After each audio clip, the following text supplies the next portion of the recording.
Eto pa mga bossing ko, itutuloy ko po muli ang name reading po natin.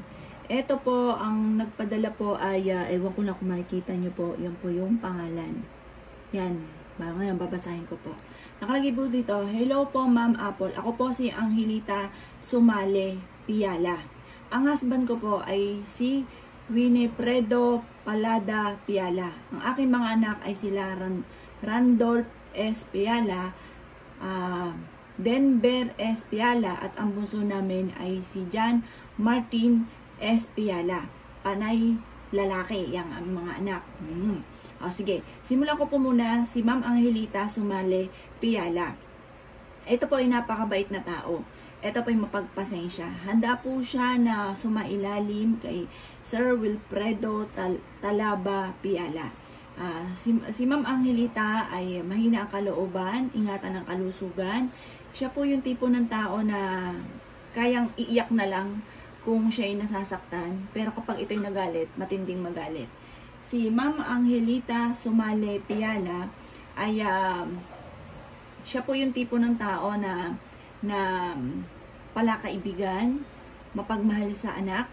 Sinasabi rin po dito na siya po ay yun nga po, siya po dahil mahina ang loob po niya, mas fighter si Sir Wilfredo.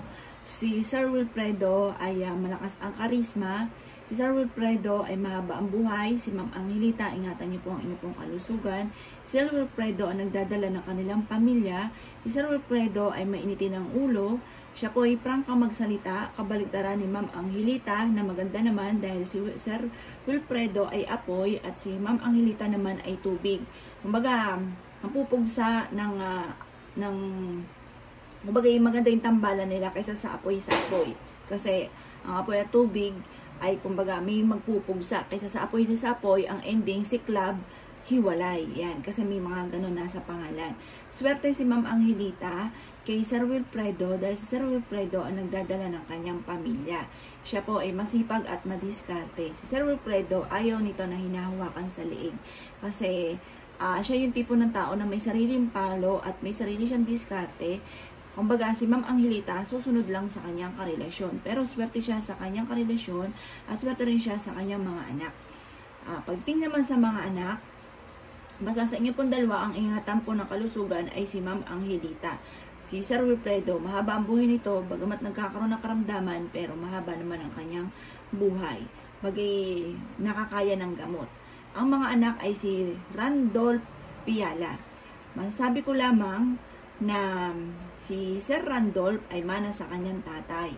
Ito ay madiskarte, masipag, fighter na tao, handang sumabak sa gera. Bagay, ito ay gagawin ang lahat para maging matagumpay. Ito yung tipo na mabubuhay kahit ibala nyo sa kanyon o dalhin sa gera dahil madiskarte po siya at fighter. Ang sabi rin po dito, ang pangalang Randolph, ito po ay may pagkasiloso, malakas ang karisma. Sabi po dito, siya po ay mahaba rin ang buhay. Siya po ay mapagmahal sa magulang. Sabi po dito, yung Randolph, Denver, mapagmahal din sa magulang. Si John Martin, mapagmahal din naman sa magulang. Pero yung John Martin na pangalan ay, ito yung tipo ng laban pagtapos bawi. Yung bang tipong dumidiskarte ng hindi pinag-iisipan. Yan, at napakasiloso nito ni Sir John Martin. Sabi po dito, bantayan nyo ito dahil pag ito'y nagkaroon ng love life, sa sobrang selos niya, maaaring masaktan niya ang kanyang karelasyon. Parang maaaring manakit po siya ng kanyang karelasyon dahil sobra siyang magmahal. Mabait na bata ito si Sir Martin Piala. Mabait po siya. Mabait din naman si Sir Randolph at saka Sir Denver. Bagamat kayang dalhin ang kanyang problema. Matatapang pa kasi si Sir Randolph at si Sen Denver. Kung ikukumpara kay John Martin, matapang din ito, kaya lang padalos-dalos siya lagi ng desisyon. Sabi po dito, ingatan din ang kalusugan ni Sir John, pero sabi po dito, mas okay naman ito kay Ma'am Angelita, si Sir John. Bagay, malakas din naman ang kanyang pangangatawan. Si Ma'am Angelita, yung inyong prinsesita, ang kailangang ingatan ang kalusugan. Sabi rin po dito, ang inyo pong mga anak ay mga fighter, bagamat maaring makaranas ng kabiguan sa pag-ibig si Sir Randolph Randolph at si Sir Denver dahil maaaring walang swerte sa buhay pag-ibig, o kaya kung swerte man po sila, makakaranas pa rin sila ng pagkabigo sa mga love life nila kasi may malakas ang charisma. Tsaka mga fighter, hindi sila takot na yung tipo na sige, hiwalayan mo ko, parang awa mo na, huwag mo ko hiwalay, mga ganon. Hindi sila ganon. Kasi malakas nga po yung appeal nila at alam nila marami magkakagusto. Makakapigil lang dito pagdating sa usapin ng magulang at magiging huwaran ang kanilang mga magulang kasi sobrang mapagmahal sa magulang si Sir Randolph at si Sir Denver. Yan. Magiging matagumpay po yan. Yayamanin po ito, maigi po ang pamumuhay po ninyo, Ma'am Angelita. Ang pangalan po ninyo ay magiging matagumpay o matagumpay na sa ngayon. Hindi ito yung tipo na kasi minsan hindi ko malaman kung paano ko sisimulan na kailangan magsipag ka mabuti dahil parang dahil pagsubok na pagdadaanan. Yung sa inyo, masipag po kayo, madiskarte, walang imposible, magiging matagumpay po kayo, maging sa inyo pong mga anak. Yun nga lang si Sir John Martis, yung pinakabunso, pabago-bago ng isipan. Minsan, may gusto niyang laruan, gustong-gusto niya ngayon, hindi pwede hindi mo bibilhin. Tapos pagka nasa kanya na, bigla magbabago isipan niya, sabi niya, ay parang mas gusto ko yung isa, yung ganon, may ganon siyang pag-uugali. Pero sa kabaitan, mapagmahal din ito sa magulang. Ayan, magiging matagumpay ang mga anak ninyo. Congratulations, Ma'am Angelita. At napakaganda ng mga pangalan ng inyo pong mga anak. Magmamana sa mga magulang na maayos po ang pamumuhay. Ayan. Yun po, po-forward ko rin po ito, screenshot ko rin po ito. At ating i-indicate do sa mahuhulaan natin sa name reading. Yan. Ito naman po, Ma'am Apple, team reply lang po ako dahil nasa Canada ako nakatira. Kailan po ulit ang tarot card live? Gusto ko din po magpabasa kung nanaisin po ninyo. Salamat po. Opo, sige po. Mag-aano po ako ng isang account na doon. Kasi pag po doon sa isang account mag-share sa yun pala hindi po pwede yun. Kaya lagi po ako nadadali dati. Dapat, halimbawa kapalaran lang, o kaya live lang, yung ganun. Opo, mag-ano po tayo at i-announce po natin ito. Pero pwede nyo rin po sabihin po dito kung ano po yung tunay nyo pong pangalan. Kaso nga lang, yun, sasabihin ko po ito sa video, sa live. Yan, okay lang naman po yun siguro, Ma'am na taga Canada. Si Ma'am Juana Paladia de Sena. Yan. Kung yun ang pangalan nyo, mabait po kayo. Basta ingat po kayo palagi, saan man po kayo naroroon. Yan. Tapos, ito naman, ang pangalan. Sabi, watching from Riyadh, waiting ko, reading mo. Salamat po. Opo, ma'am. Ito po, ang pangalan ay Maria Teresa Almares Bagadiyong at Alan Bagadiyong. Sige. Screenshot natin to, yung babasahan natin. Ang pangalang Maria Teresa Almares Bagadiyong. Kayo po sa kulang parang pagkabata ay marami kang mga pagsubok na pinagdaanan. Sabi rin po dito, wala kang swerte sa buhay pag-ibig. Kung karelasyon nyo ito si Ma'am Alan Bagadiyong, ang swerte sa inyo ay siya. Kasi siya, willing po siya na maging sunod-sunuran sa inyo. Mabait po si Sir Alan Bagadiyong. Kayo po yung may pagkamaldita, prangka, pero madiskarte. Kayo yung tipo na may sariling palo. Dahil parang lumaki sa hirap or lumaki sa pagiging madiskarte dahil kailangan maging madiskarte. Kayo yung tipo na tao na yun nga po, ayaw yung papahawak sa leeg. Kasi nga po, madiskarte ka at may sarili kang palo, may sarili kang idea. Napakaswerte naman po ninyo dahil ang inyo pong karelasyon ay mabait. At handa po siya o willing po siya na magpahawak sa leeg. Pero maaaring ang nagdala rin po ng swerte sa inyo kasi swerte hindi po kayo. Maaaring ang nagdadala ay si Sir Alan Bagadiyong. Ano po siya, lucky charm niyo po to. Bagamat kayo yung madiskarte, pero ang magdadala ng swerte ay si Sir Alan. Si Sir Alan ay mabait, mapagpasensya, matindi rin itong magalit, pero hindi siya yung kagaya ninyo na masyadong madaldal, masyadong madakdak. Si Ma'am Maria Teresa Alvarez Bagadiyong, ito naman yung tipo na kapag galit. Ito yung tipo na kapag gusto niya sabihin, sasabihin niya. Pero ito naman yung taong wala kakwenta-kwentang magalit dahil siya yung tipo ng tao na pag nagalit, maya-maya wala na. Parang lumilipas din kaagad. Yun. At hindi siya nagtatanim ng galit. Kung aanuhin pa kay Sir Alan, si Sir Alan, bagamat tahimik, pero pag ito nagalit, galit. Ayan. Sabi rin po dito, maaring magsosyo o magtulungan sa isang negosyo at magiging matagumpay kayo. Kasi ang pangalang Maria Teresa, ito yung tipo na dapat boss. Kasi may ng ulo nito at may sarili siyang palo, may sarili siyang ideas. Mas maganda sa kanya, boss, may sarili siyang negosyo. Mas yayaman po kayo. Ma'am Maria Teresa Almares Bagadjong at Sir Alan Bagadjong. Yan. Ingatan niyo po ang inyong kalusugan, Sir Alan. Si Ma'am Maria Teresa, ito ay mahaba ang buhay. Pagkat nagkakaroon ng sakit, pero gumagaling din naman kaagad. Ayan. Kayo po ay maaaring kung may anak na kayo, magkakaroon din kayo ng pasaway na anak. Pero mas maganda hanggang 3 yung magiging anak ninyo. At swerte din naman kayo sa inyo po mga anak. Yan. Tapos, ito naman po ay si Maria Teresa Almares. Ito na nga yun. 2 beses pala. Yan. Ang pangalan, good day po.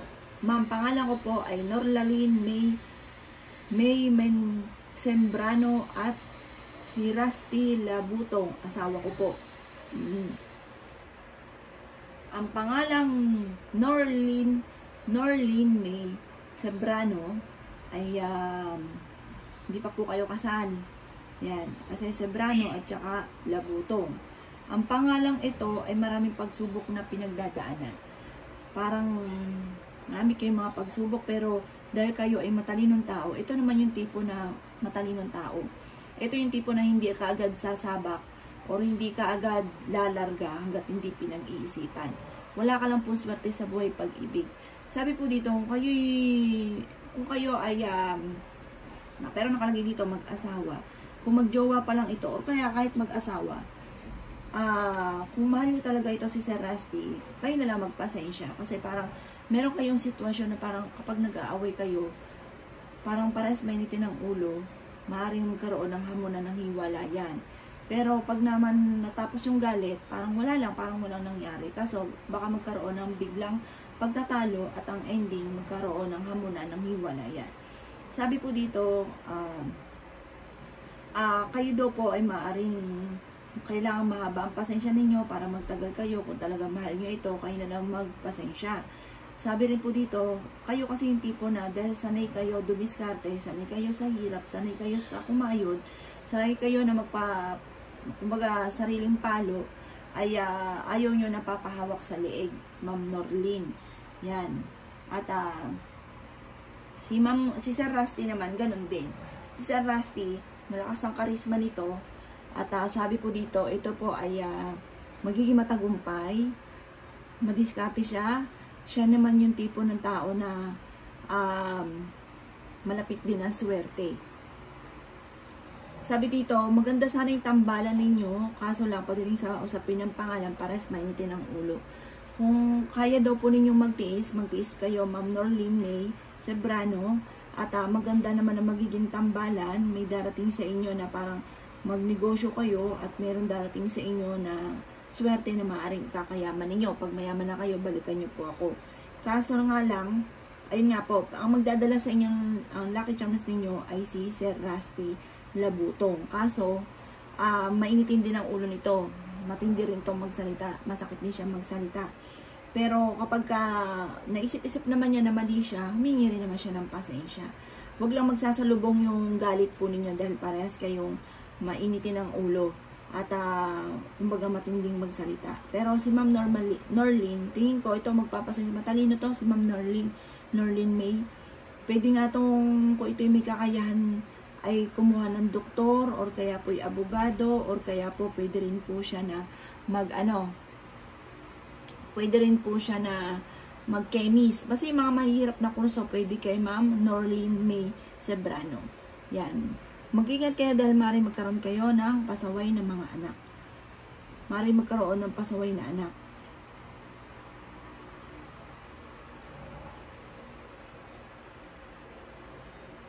Ayan. Ito, ang nakaligtaan ko kanina, si Ma'am Agnes Rowa. Yan. Ang pangalang Agnes Rowa, ito po ay mabait. Ito po ay handang magtiis. Sabi rin po dito, maaaring wala kang swerte sa buhay pag-ibig. Maaaring magkaroon ka naman ng swerte sa inyo pong mga anak. Marami kayong pagsubok na pinagdadaanan. Laksan nyo lang daw po ang inyong kalooban at magiging matagumpay daw po kayo. Sabi rin po dito, yung ipilido ninyo, marami ka pa mga pagsubok na pagdadaanan, kaya huwag ka makakalimot magdasal.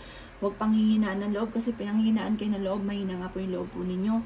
Sabi rin po dito, ang pangalang Agnes, ito ay ingatan nyo inyo pong kalusugan, ma'am. At sabi rin po dito, laban lang sa hamon ng buhay. Marami ka mga pagsubok, pero suswertein ka sa mga anak ninyo. Kung meron na kayong anak, swertein po kayo sa inyo pong anak. Ang inyong anak ang magdadala ng pamilya, at ang anak ninyo, yayaman po yon. At maaring kapag po kayo ay may edad na, pwede ka na magpahinga. Kasi meron tao na kahit may edad na ay hindi pwede magpahinga dahil wala siyang inaasahan na anak o wala inaasahan sa pamilya. Kayo po, darating kayo sa punto na may anak kayo na magmamahal sa inyo at aalagaan po kayo. Bagamat sa ngayon, marami ka pong pagsubok na pinagdadaanan. Sabi sa kalagay po dito ay hello po ma'am, parid naman po, silent viewers po from Dubai, UAE. Ang pangalan ay Rosila Brion Taguba. Ang pangalan ito ay walang swerte sa buhay pag-ibig, kayo ang nagdadala ng inyong pamilya, marami kang pasan sa buhay, maaaring magkaroon ka ng pasaway ng mga anak. Pero dahil napakaganda ng inyong ipilido ay maaring dahil sa pagiging masipag at madiskarte ninyo ay kayo magiging matagumpay. Kayo po ay kahit nasa ibang bansa naman ay kaya niyong dali ng inyong sarili dahil kayo ay fighter na tao. Pero mag-iingat kayo dahil mabilis din kayo nakakainggitan ng inyong kapwa sa pangalang Rosalia Brion Taguba. Sabi po dito, Rosilia Brion. Brion po, ipilido niyo po yun. Tapos ipilido ng may asawa ay Taguba. Ayan.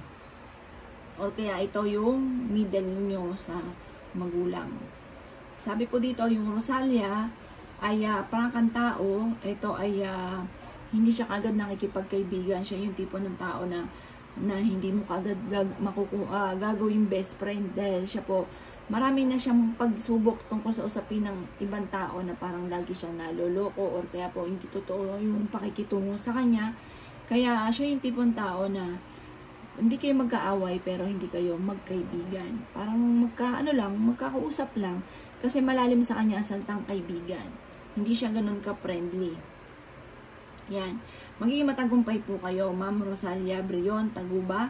Mahaba din po ang buhay ninyo. Ingat po kayo dyan dahil mabilis ka nakakainggitan ng inyong kapwa. Sabi dito, wala kang swerte sa buhay pag-ibig. Kung magtatagal kayo, kailangan yung magsakripisyo, Ma'am Rosila. Kasi nasa pangalan ninyo, kayo yung magdadala ng pamilya. Kayo yung nag-iisip lagi ng kawalan. Kayo yung kailangan magtrabaho. Yun, nasa pangalan po kasi yun. Ngayon, kung gusto nyo magtagal, magsasakripisyo po kayo, tis-is na lang para hindi magkahiwalay. Pero sa pangalan ninyo, mainitin po kasi rin ang ulo daw po ninyo at kayo'y apoy. Pag napangasawa nyo, apoy din. Apoy sa apoy ang ending, hiwalay. Yan. Ang pangalan ito naman ay ito. Good evening po, madam. Sana po mapasin nyo rin po ako. Gusto ko po magpa-reading po. Joyce Vergara. Joyce. Hello po, Ma'am Joyce. Ang pangalan Joyce, ito po ay mabait. Ito ay friendly. Kabaliktaran naman siya ni Ma'am Rosila. Ito si Ma'am Joyce. Ito ay friendly. Kaibigan po ito, rami nitong kaibigan, mabilis siyang makaklose na ibang tao. Ito po ay madaming pagsubok na pinagdadaanan. Sabi po dito, pero siya ay masayahin at hindi makikita sa kanya na siya ay malulungkutin kahit marami siyang mga pagsubok. Huwag kayong mag-alala, suswertein kayo sa buhay pag-ibig at suswertein kayo sa inyo pong mga anak. Kung hindi pa sa ngayon, soon, kayo po ay suswertein, magiging matagumpay po kayo. May sukli ang inyong kabaitan, may magiging anak na mabait at susuportahan kayo. Pagdating naman sa usapin ng inyong kalusugan, ingatan ang inyong pong kalusugan dahil maaari kang magkaroon ng maagang karamdaman at magkakaroon ka ng maintenance, basta ingatan ang kalusugan. Sabi rin po dito, kayo po ay huwag makakalimot magdasal, bagamat marami kang mga pagsubok na pinagdadaanan. Laksan lang ang kalooban, huwag panghinaan ng loob, huwag mag-isip ng mga negatibo para hindi negative yung inyo pong ma-attract, Ma'am Joyce Vergara. Sabi po dito, maaaring marami ka ambisyon sa buhay, marami kang mga pangarap, kayo naman yung tipo na pag nagkaroon ng pamilya, sabi unahin nyo daw po muna ang inyong mga anak, kasi pagmahal kayo sa anak, pero masyadong maano rin kayo sa mga kaibigan. Yan po yung ating mga nahulaan ngayon, mga bossing. Susunod ulit na video kasi medyo mahaba na para panibago ulit sa susunod, mga bossing. Siya mga bossing ko, huwag kalimutan i-subscribe ang ating channel na Apple Pagyo 7. Tapos i-click nyo na rin po yung bell para lagi kayong updated sa ating bagong videos. Salamat po!